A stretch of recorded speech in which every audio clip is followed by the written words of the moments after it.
प्यारे दोस्तों, स्वागत है आप सभी का आज की एक नई वीडियो में। दोस्तों, आज की इस वीडियो में हम क्लास 9th संस्कृत के पहले चैप्टर यानी भारतीय वसंत गीति के अभ्यास प्रश्न करने वाले हैं। एक एक प्रश्न को बहुत ही अच्छे से समझेंगे और आप सभी को अपनी नोट्स कैसे तैयार करना है बहुत ही बेहतरीन तरीके से बताएंगे। तो चलिए बिना देरी के हुए वीडियो की शुरुआत करते हैं और एक एक प्रश्न को अच्छे से समझते हैं। ठीक है, इससे पहले अगर आपने चैप्टर को नहीं पढ़ा है तो भाई चैप्टर को पूरा पढ़ लीजिए, ज़्यादा अच्छा होगा, क्योंकि आप ऑलरेडी चैप्टर पढ़ लेंगे तो प्रश्न आपको ज़्यादा अच्छे से समझ में आएंगे।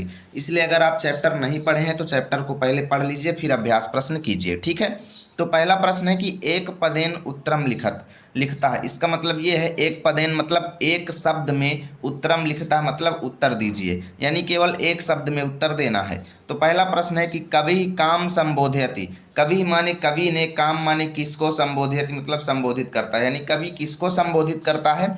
तो उत्तर में लिखेंगे वाणीम। वाणीम माने सरस्वती जी को। कवि ने इस चैप्टर में किसको संबोधित किया है, तो सरस्वती जी को। तो सरस्वती को आप वाणीम लिखेंगे। ठीक है, अगला है कवि काम वादयितुम वाणीम प्रार्थयति। कवि माने कवि, काम माने क्या, वादयितुम मतलब बजाने के लिए, वाणीम मतलब सरस्वती माता से, प्रार्थयति मतलब प्रार्थना करता है। यानी कवि क्या बजाने के लिए सरस्वती माता से प्रार्थना करता है, तो वीणाम। वीणाम मतलब वीणा बजाने के लिए प्रार्थना करता है। ठीक है, अगला है कीदृशी वीणाम निनादयितुम प्रार्थयति। यानी कीदृशी माने कैसी, वीणाम माने वीणा, निनादयितुम मतलब बजाने के लिए, प्रार्थयति मतलब प्रार्थना करता है।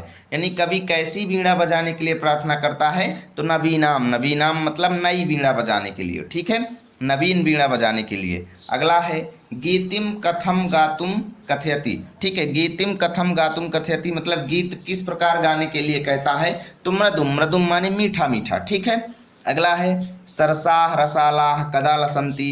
यानी सरस यानी रसपूर्ण, रसालाह मतलब आमों की पंक्तियां जो हैं, कदा माने कब, लसंती माने सुशोभित होती हैं, तो वसंते मतलब वसंत ऋतु में। ठीक है, यानी वसंत ऋतु में आम की पंक्तियां जो हैं वो क्या होती हैं, सुशोभित होती हैं। तो ये एक से लेकर के यहाँ तक के सारे प्रश्न हो गए, आप इसका स्क्रीनशॉट ले लीजिए।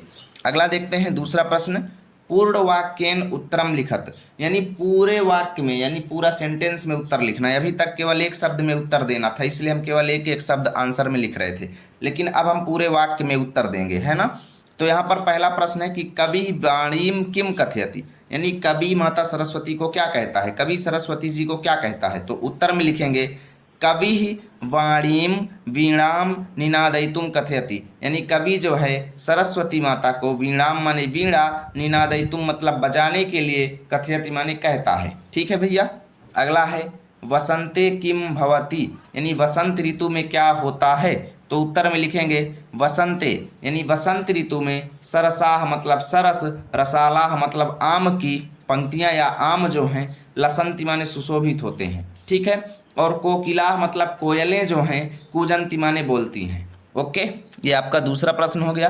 तीसरा है सलिलम तव वीणामाकर्ण्यम कथम उच्चलेत। यानी सलिलम माने जल यानी पानी जो है, तव माने आपके, किसके, माता सरस्वती जी के, वीणाम माने वीणा को, आकर्ण्य मतलब सुन करके, कथम माने कैसे, उच्छलेत माने उछल पड़ता है। यानी पानी जो है माता सरस्वती की वीणा को सुन करके किस प्रकार की क्रिया करता है। तो सलिलम माने पानी जो है, तव माने उनकी, वीणाम माने वीणा को, आकर्ण्य मतलब सुन करके, सलीलम। सलीलम मतलब क्रीड़ा करता है, क्या करता है, क्रीड़ा करते हुए, उच्छलेत मतलब उछल पड़ता है। ठीक है, ये उत्तर हो जाएगा। अगला है कवि कस्याह तीरे।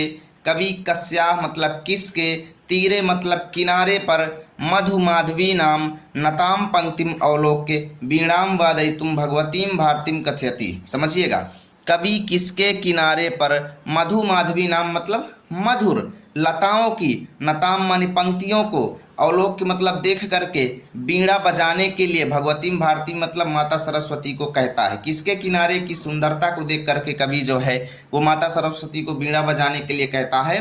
तो कवि जो है यमुना नद्या मतलब यमुना नदी के किनारे, तटे माने किनारे, मधु माधवी नाम नता